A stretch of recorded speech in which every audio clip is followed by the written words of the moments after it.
নমস্কার, আমি চৈতালি।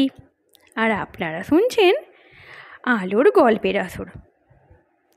আলোর গল্পের আসরে আজকে আমি পাঠ করব লেখক রবীন্দ্রনাথ ঠাকুর রচিত রথযাত্রা। রথযাত্রার দিন কাছে, তাই রানী রাজাকে বললে, চলো রথ দেখতে যাই।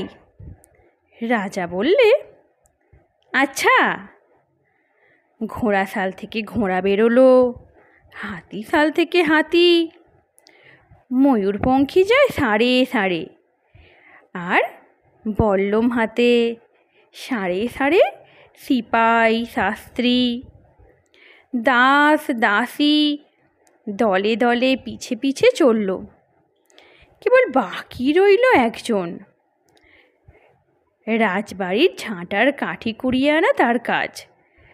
সর্দার এসে দয়া করে তাকে বললে, ওরে তুই যাবি তো আয়।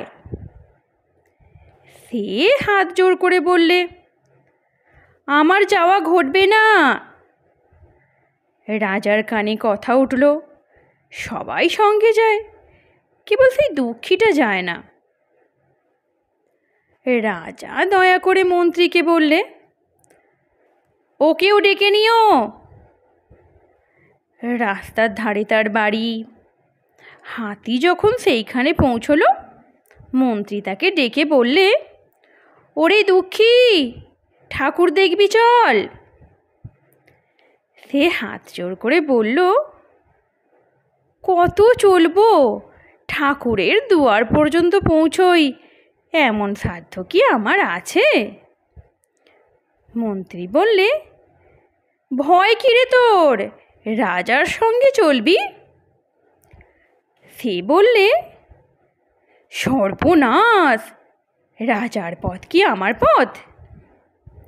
মন্ত্রী বললে, তবে তোর উপায়? তোর ভাগ্যে কি রথযাত্রা দেখা ঘটবে না? সে বললে, ঘটবে বই কি, ঠাকুর তো রথে করেই আমার দুয়ারে আসেন। মন্ত্রী হেসে উঠল, বললে, তোর দুয়ারে রথের চিহ্ন কই? দুঃখী বললে, তার রথের চিহ্ন পড়ে না। মন্ত্রী বললে, কেন বলতো? দুঃখী বললে, তিনি যে আসেন পুষ্পক রথে। মন্ত্রী বললে, কই রে সেই রথ? দুঃখী দেখিয়ে দিলে, তার দুয়ারের দুই পাশে দুটি সূর্যমুখী ফুটে আছে। আজকের গল্প এখানেই সমাপ্ত।